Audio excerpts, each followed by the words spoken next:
Professor John Mearsheimer is the R. Wendell Harrison Distinguished Service Professor of Political Science at the University of Chicago, where he has taught since 1982. He graduated from West Point in 1970 and then served 5 years as an officer in the US Air Force. He has published 6 immensely influential books, principally on international relations theory, the most recent of which was The Great Delusion, Liberal Dreams and International Realities. In 2020, Professor Mearsheimer won the James Madison Award, which is given once every 3 years by the American Political Science Association to an American political scientist who has made a distinguished scholarly contribution to political science. Professor Mearsheimer, it is an honor to have you with us today. The floor is yours. Thank you very much, Tom. It's a great pleasure to be here.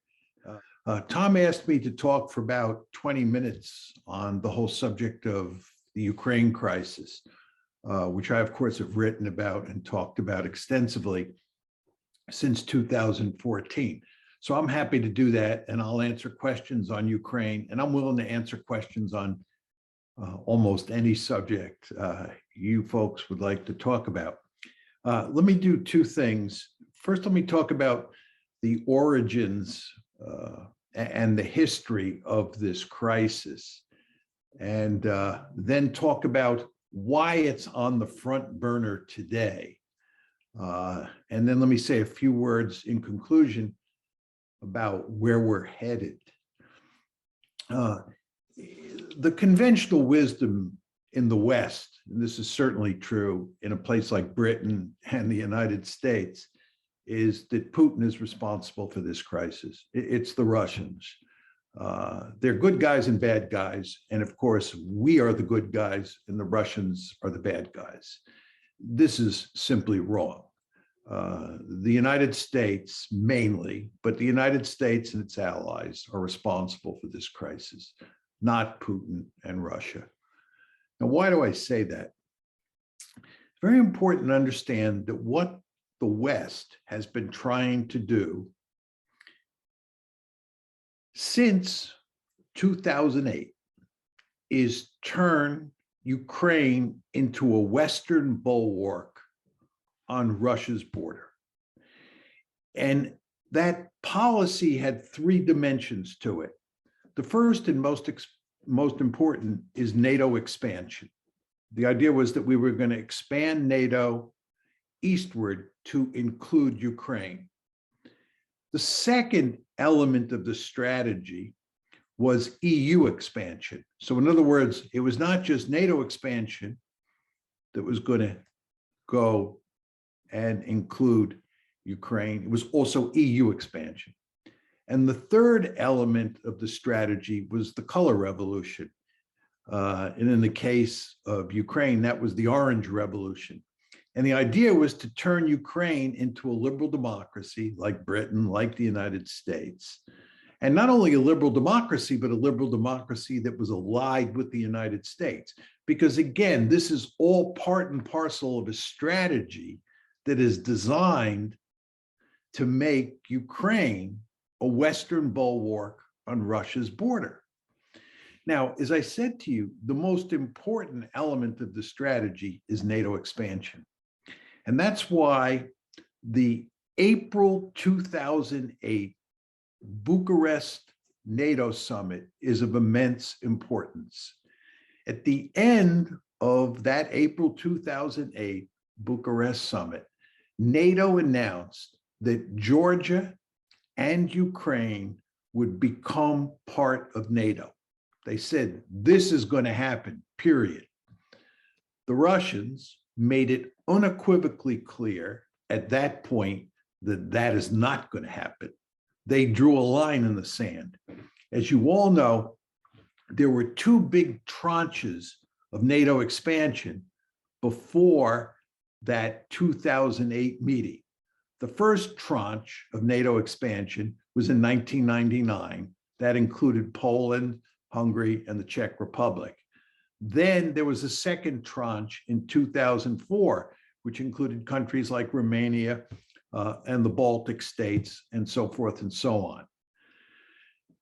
The Russians swallowed those 2 NATO expansions. They intensely disliked both of them, but they swallowed them.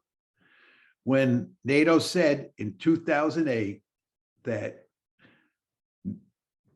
expansion would now include Georgia and Ukraine, the Russians drew a line in the sand. It's very important to understand that. They said, this has not happened. It is no accident that in August of 2008, a few months after the April 2008 Bucharest summit, you had a war between Russia and Georgia. Remember, Georgia is the other country besides Ukraine that is going to be brought into NATO. The Russians said, that ain't happening. And you had a war in August 2008. In February 22nd to be exact, February 22nd, 2014, the crisis broke out over Ukraine.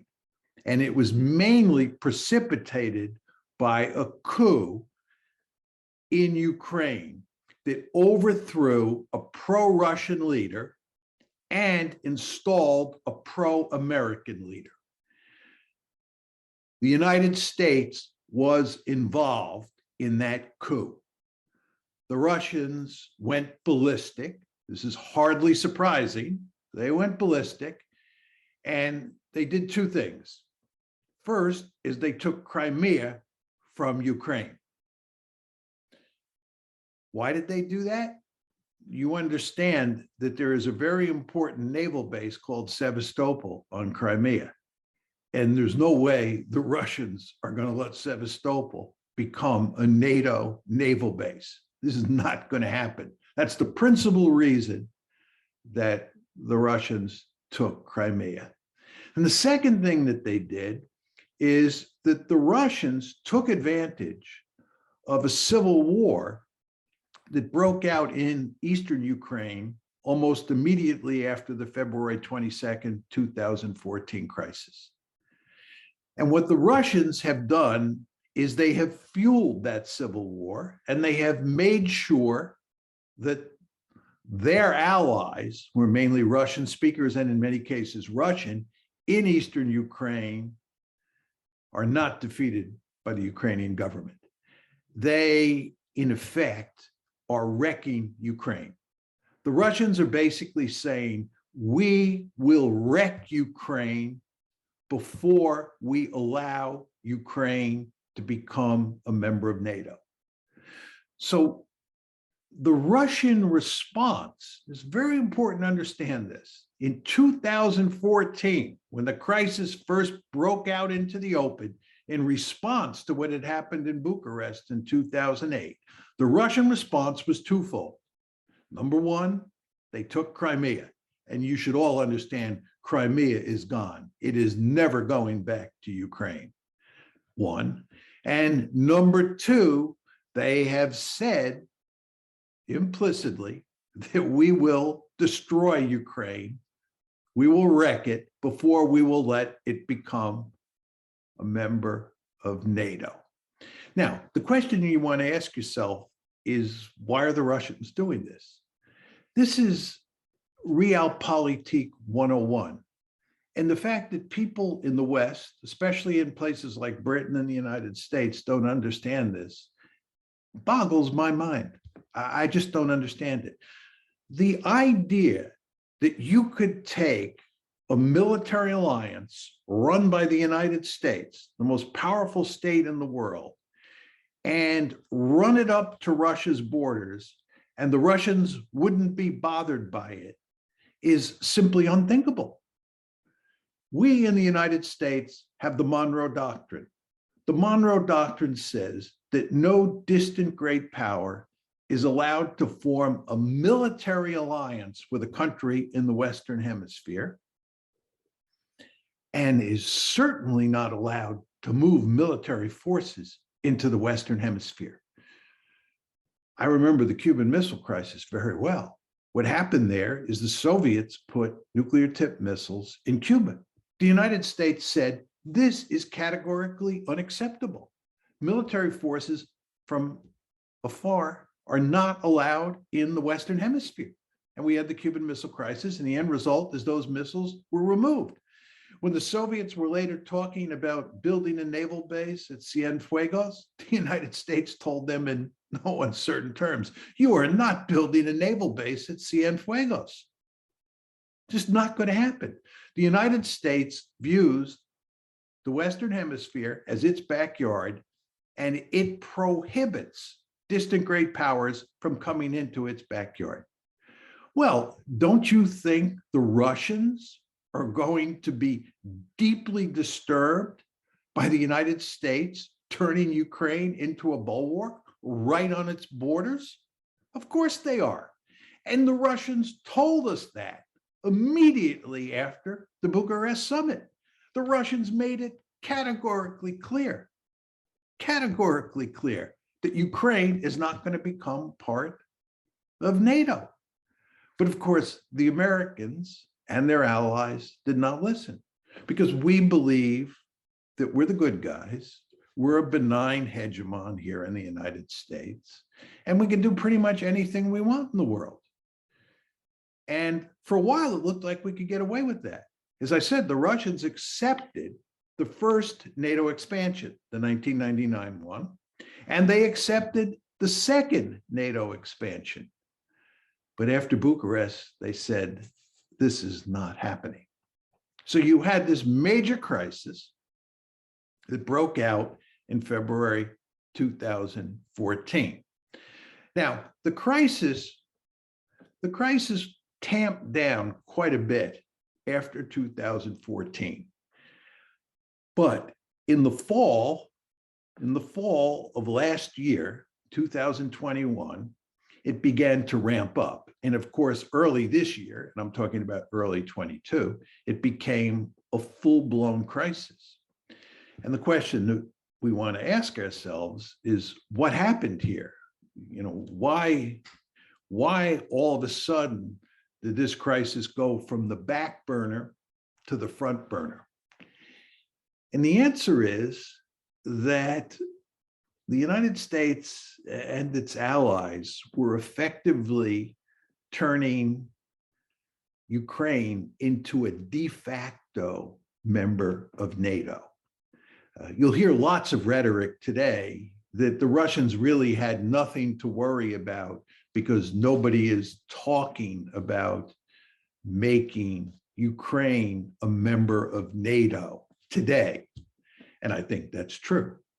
But if you look at what we were actually doing, it's a different story. First of all, going back to the Trump administration and continuing into the Biden administration, we are now arming Ukraine. We were not arming Ukraine during the Obama administration. In February 2014, when the crisis broke out, and in the first few years after that crisis, when the Obama administration was in power, we refused to arm the Ukrainians because we knew it would enrage the Russians. It would scare the Russians. You want to understand that the Russians view Ukraine becoming a part of NATO as an existential threat. That's what's going on here. The Russians are sending a very clear message to the West. They're telling you, we take this threat seriously, and we are willing to use military force, if necessary, to eliminate this threat. The Russians are not fooling around here. So what you had happening in 2021, and of course it started before that under the Trump administration, is we were arming the Ukrainians. And when you start talking about arming the Ukrainians, those are Ukrainian forces that can fight against Russia's allies in eastern Ukraine. One thing that really spooked the Russians was that the Turks gave the Ukrainians drones. And drones have become a very effective weapon on the battlefield, as the Azerbaijanis proved against the Armenians last year. And the Azerbaijanis were using Turkish drones. So the Turks are giving drones. The Americans and the British are giving all sorts of other weapons to the Ukrainians. You know, of course, that we define these weapons as defensive weapons, But of course, as sophisticated IR theorists, you all know that there's no such thing as a meaningful distinction between defensive weapons and offensive weapons. As we all know from the security dilemma, what looks defensive to us looks offensive to them. You give drones to the Ukrainians. Do you think the Russians are going to view those as defensive weapons? I don't think so. Right? You start training the Ukrainian forces the way the British and the Americans do. You don't think the Russians are going to see that as a threat? I can guarantee you they are, right? So what's happening here? We're arming, we're training the Ukrainians. And if you look at how we're dealing with Ukraine diplomatically, we're basically talking about Ukraine as if it were an ally or a partner. That's the kind of rhetoric we use when we talk about Ukraine. So it looks like diplomatically and militarily, the bonds between the West, especially the United States, and Ukraine are tightening. At the same time, we're doing a number of provocative things outside of Ukraine that really bother the Russians enormously. The British foolishly run a destroyer through Russian territorial waters in the Black Sea this past summer, June 2021. The Americans take a bomber and they drive it right up against the Russian coastline in the Black Sea. This really bothers the Russians, unsurprisingly. So what you see happening here is the Russians have a very powerful sense that NATO is moving eastward. NATO is moving right up to the Russian border, mainly by turning Ukraine into a de facto member of the alliance, but also with provocative measures like this British destroyer and this American bomber. The Russians, as Sergei Lavrov, the Russian foreign minister, said, reached a boiling point. They had it. They had it. They're not interested really in negotiating anymore. They're interested in altering the status quo. And the end result is you've had this massive military buildup, which is doing enormous damage to the Ukrainian economy, which was already a basket case before the crisis. So Ukraine's situation is getting worse and worse. And the Russians have sent a very clear signal to the West that if they up the ante, they meaning the West, if the West ups the ante, the Russians will up the ante. And again, Ukraine is not becoming a part of NATO. So that's where we are today. We have this major crisis, which goes back really to April 2008. That's the genesis, that decision to make Ukraine part of NATO. And then you had the crisis break out 22 February 2014. And over time, it was ameliorated somewhat, pushed to the back burner, I think one could say. And then all of a sudden, it broke out again. Now, is there any hope that we can settle this crisis? I'll tell you what I think the best solution is. I think it's an obvious solution, but I think it's politically unacceptable at this point in time. The obvious solution is to turn Ukraine into a neutral state, more or less a buffer between Russia on one side and NATO on the other. This is effectively what you had up until February 2014. Ukraine got its independence when the Soviet Union broke apart in December 1991. And from December 1991 until roughly early 2014, there was no real problem with Ukraine. The United States and its allies were not fighting with the Russians over Ukraine.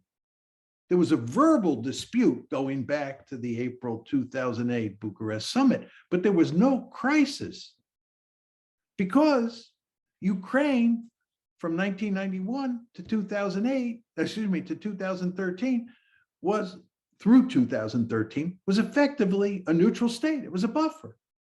It was NATO that changed the situation. You understand, we now have changed the rhetoric to make the Russians the bad guys. You hear all this talk that Russia is bent on creating the second coming of the Soviet Union. Russia is bent on creating a greater Russia. All right, the Russians are the bad guys. This is a story that was invented after February 22nd, 2014. Nobody was making this argument before February 22nd, 2014. Nobody was arguing that we had to expand NATO to contain Russia before February 22nd, 2014. What happened on February 22nd, 2014 is this cockamamie strategy that we had invented to make Ukraine a part of NATO blew up in our face. And when it blew up in our face because of our flawed policies, we were not going to admit that we had screwed up. No, we had to blame the Russians. So we said they were bent all along on dominating Eastern Europe. And of course, you hear the same argument made today. It's the Russians who are the bad guys. Putin is really dangerous. We can't negotiate with him. This is the equivalent of Munich, which is another way of saying he's the second coming of Adolf Hitler, and making a deal on Ukraine is like making a deal on Czechoslovakia in October 1938. This is all pure unadulterated nonsense, right? Again, there was no threat from Russia before February 22nd, 2014. It just wasn't. We invented that story. But anyway, what the ideal situation would be to create a neutral Ukraine, a Ukraine that looked a lot like the Ukraine that existed between 91 and 2014. But we can't do that. And we can't do that in large part because the Americans are unwilling to make any sorts of concessions on NATO expansion. And furthermore, to make neutrality work, to create a neutral Ukraine, it's very important that the Ukrainian government in Kiev reach some sort of modus vivendi with the Russian-speaking population in the Donbass. This is the famous Minsk Accords, right? It's imperative that the Kiev government implement the Minsk Accords so that the civil war, and it is effectively a civil war between the people in Donbass and the people in Western Ukraine, that has to be settled before this problem can be solved. But the politics inside of Ukraine at this point in time make that impossible. And again, as I said, it's impossible to envision President Biden at this point saying that he's going to give up on NATO expansion. So the end result is this crisis is going to go on and on. That's the sad truth, in my humble opinion. So with that, I'll stop talking, Tom, and turn it over to you. That was great, super interesting. Thank you, Professor Miashaimaer.